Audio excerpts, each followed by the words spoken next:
Hello student, good morning all of you. Today I read math class 2nd. Today start lesson 10. Topic है money.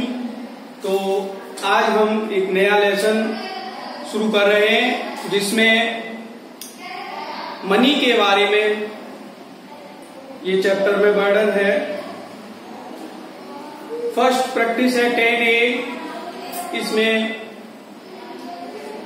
अलग अलग रुपए print है, picture बनी हुई है रुपयों की. उनको काउंट करके आपको लिखना है. वैसे तो आप जानते हो कि 1 रुपी इक्वल 100 पैसे, क्योंकि आजकल पैसों का तो चलन बंद हो गया है, तो रुपए ही चल रहे हैं. 1 रुपये का नोट, 2 रुपये का नोट या 5 रुपये का, इस तरह से 10 रुपये. तो यहाँ पर ये 10A जो है इसमें अलग अलग रुपयों के पिक्चर बनी हुई है. उनको काउंट करके आपको टोटल करना है. तो फॉर एग्जाम्पल ये देखते हैं. पहले है 10 रुपये का नोट, फिर 2 रुपये का नोट, फिर 1 रुपये का. 3 नोट्स हैं. इनको आप काउंट करेंगे और ऐड करके लिखेंगे. तो कैसे करेंगे? 10 + 2 + 1 + 1 + 1. टोटल हुआ 10 to 12, 13, 14, 15. तो इस तरह से आपके कुल 15 रुपये टोटल हो जाता है. और यही अन्य सवालों में भी दिया है. इसी तरह से बी वाला भी, इसमें 5 के 5 नोट्स दिए हुए हैं.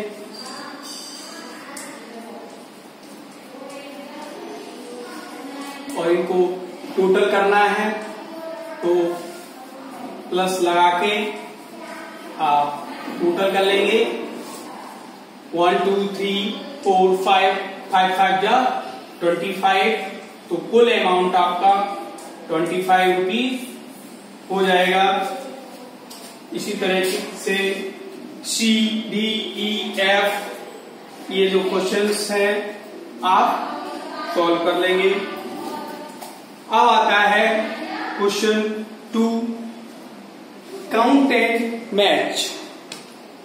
इस क्वेश्चन में आपका एक साइड रुपयों की फोटो बनी हुई है, उसको काउंट करेंगे, और एक साइड टोटल मनी अमाउंट जो दिया हुआ है उसके साथ मैच करेंगे, मिलाएंगे. तो क्वेश्चन 2,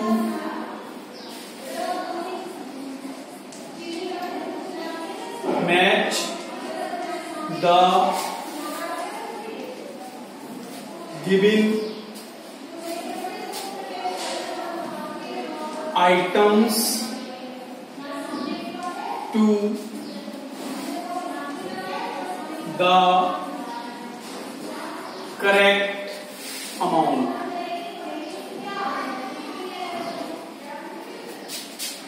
हमें जो आइटम्स की कीमत दी है और उसके सामने उसकी मनी दी है उसको मैच करना है. तो सबसे पहले लिखते हैं यहां पर ए दिया है पेंसिल. पेंसिल की कीमत दी है ₹24. बी दिया है ₹125 या स्क्रीन की कॉस्ट दी है. और सी दिया है बॉल ₹85. डी दिया है ₹535, ई दिया है ₹387। अब राइट साइड में कुछ रुपयों की फोटो बनी हुई है, इनको टोटल करके पहले लिखेंगे, उसके बाद इसका मिलान करेंगे। तो फर्स्ट साइड में जो अमाउंट दिया है उसमें एक नोट 200 का है, दूसरा 100 का है, तीसरा 50 रुपीज है और चौथा 20 है, पांचवा 10 रुपी है और एक 7 रुपीज।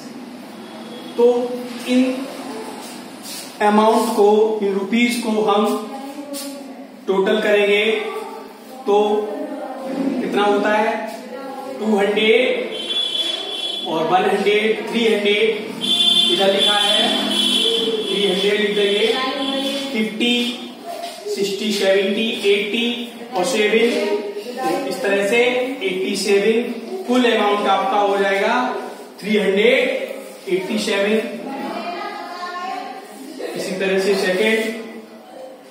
सेकेंड में एक नोट आपका 500 का है, दूसरा 20 का है, तीसरा 10 रुपी है और चौथा 5 रुपी है। तो 500, 20, 10, 30 और 5 अर्थात 535 सेकेंड। और अगला थर्ड जो रुपीज है थर्ड लाइन में रखे हैं, एक 50 रुपी का नोट है,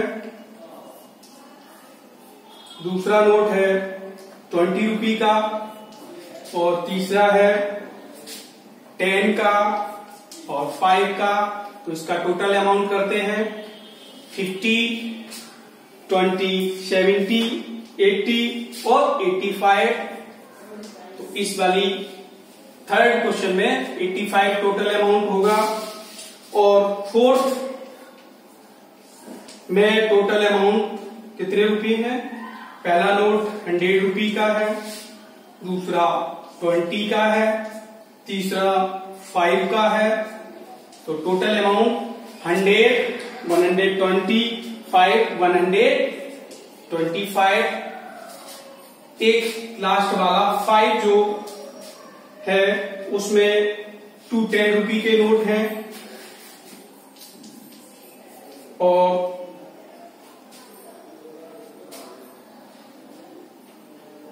2 रुपी के 2 नोट हैं। तो इस तरह से 10, 10, 20 और 4, 24 कुल अमाउंट होगा।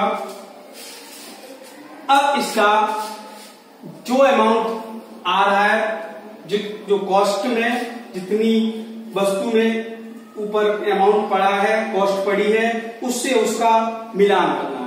तो यहाँ 24 है और आपका 524 है, तो इससे इसको मिला देंगे।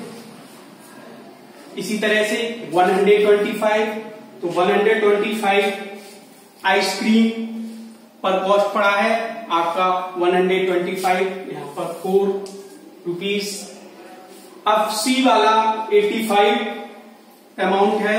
अब 85 इसमें देखेंगे थर्ड पर पड़ा हुआ है, तो इससे थर्ड को मिला देंगे।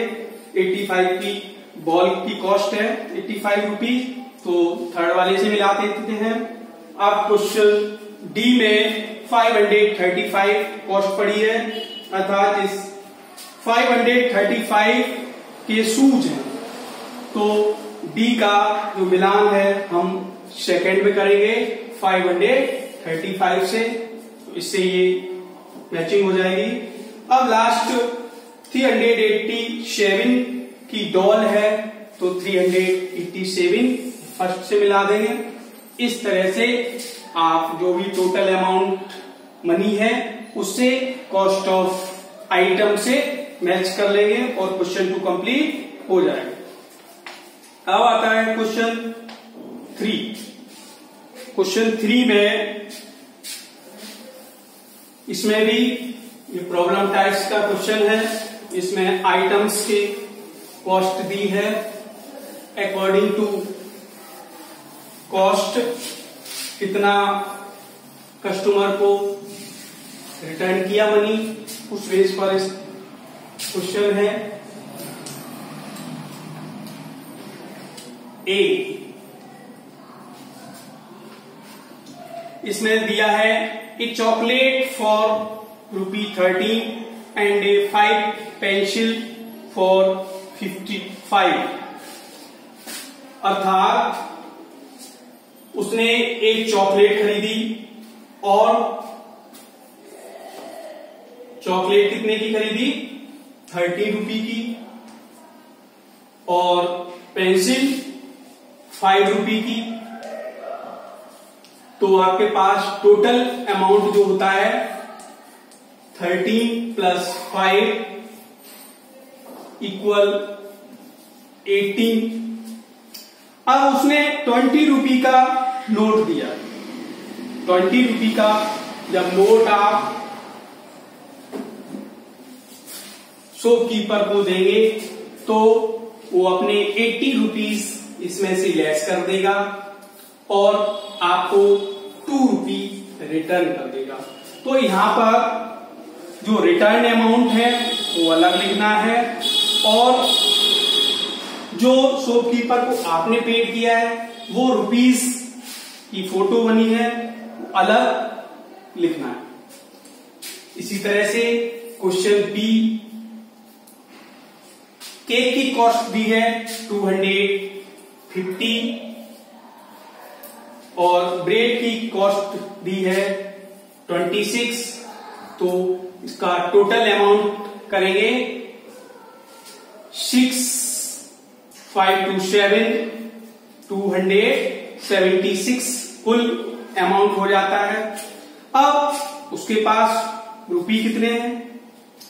रुपी उसके पास जो है 1 रुपी, एक नोट दिया उसने 200 का और एक दिया है 100 का। तो कुल अमाउंट आपका होगा 300। अब आपने वस्तुओं ली है, केक और ब्रेड लिया है 276 का, तो ये माइनस हो जाएगा।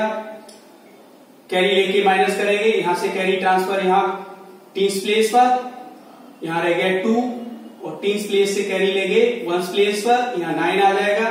10 में से 6 कम किया 4, 9 में से 7 कम किया 2, 2 में से 2 गया 0।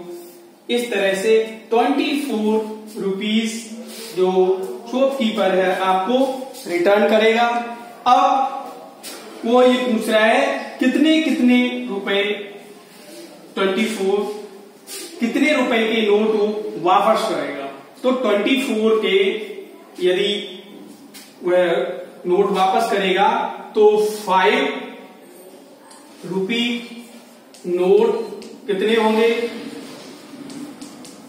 और 1 रुपी के नोट कितने होंगे ये भी लिखना है आपको। तो 5 रुपी के यदि 4 नोट कर दो तो 5 हो जाए 20 रुपी हो जाएंगे यहां पर।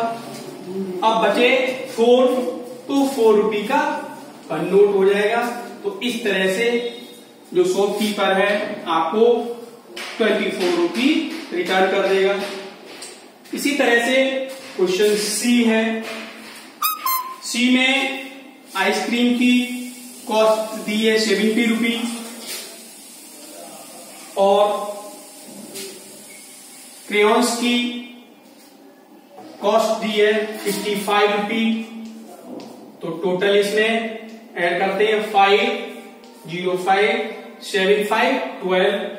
टोटल अमाउंट आपका बना 125।